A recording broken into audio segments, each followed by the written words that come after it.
नागाव तालुका हातकणंगले येथील छत्रपती संभाजीनगर वस्तीत असलेल्या वेस्ट प्लास्टिक गोडाऊनला बुधवारी दुपारी 2:30च्या सुमारास भीषण आग लागली। आगीत गोडाऊन मधील साहित्याचे सुमारे 55 लाख रुपयांचे नुकसान झाले। सुदैवाने जीवितहानी झाली नाही। कोल्हापूर, कागल व पेठवडगाव येथील अग्निशमन दल आणि नागरिकांच्या प्रयत्नांनी आग आटोक्यात आणण्यात आली।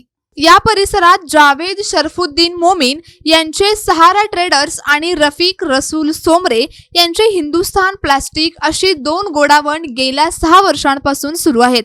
दुपारी कामगार जेवणासाठी शेजारील पत्र्याच्या शेडमध्ये गेले असताना मागील बाजूस धूर दिसला। कामगार व मालकांनी आग विझवण्याचा प्रयत्न केला, मात्र प्लास्टिक साठ्यामुळे काही वेळातच आगीने रौद्र रूप धारण केले। आगीच्या धुराचे लोट 5-6 किलोमीटर पर्यंत पसरले। पश्चिमेकडून पूर्वेकडे वारा असल्याने नागाव परिसरात दुपारीच अंधारल्यासारखे वातावरण झाले। जळालेल्या प्लास्टिकच्या दुर्गंधीमुळे नागरिकांना त्रास झाला। अग्निशमन बंबाचे पाणी अपुरे पडल्याने जवळपास 20 टँकरमधून पाणी पुरवठा करण्यात आला। गोडाऊन लगत ऍसिड व केमिकलचे गोडाऊन असल्याने धोका निर्माण झाला होता, मात्र केमिकलचे केन तातडीने बाहेर काढल्याने मोठा अनर्थ टाळला। आग नेमकी कशामुळे लागली हे स्पष्ट झालेले नाही। कामगारांनी मच्छर घालवण्यासाठी धुमी केल्याने आग लागली असावी किंवा शॉर्ट सर्किटमुळे दुर्घटना घडली असावी असा अंदाज व्यक्त केला जात आहे।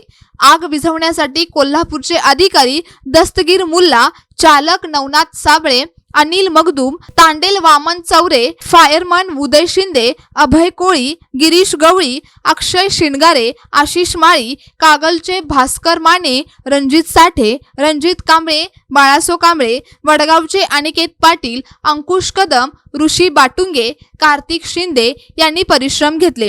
अरुण माळी, विजय पाटील, बाबासो पाटील, अभिनंदन सोळांकुरे, गणपती माळी, सुधीर पाटील, उमाशंकर कोळी, भीमराव खाडे, श्रद्धा अंबपकर, असलम मुल्लानी, नंदकुमार लंबे, सुहास मानगावे, दिलीप पवार, सूरज लंबे, बबलू यांनी मदत केली। दरम्यान दाट लोकवस्तीच्या मध्यभागी प्लास्टिकचे गोडाऊन सुरू ठेवण्यास परवानगी कशी मिळाली असा सवाल ग्रामस्थांनी उपस्थित केला।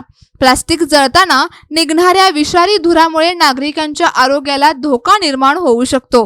भविष्यात अशी दुर्घटना टाळण्यासाठी प्रशासनाने पाहणी करून नियमबाह्य गोडाऊनवर कारवाई करावी अशी मागणीही ग्रामस्थांनी केली। सोबतच हा व्हिडिओ जास्तीत जास्त शेअर करा आणि माय महाराष्ट्राला सोशल मीडियावर नक्कीच फॉलो करा।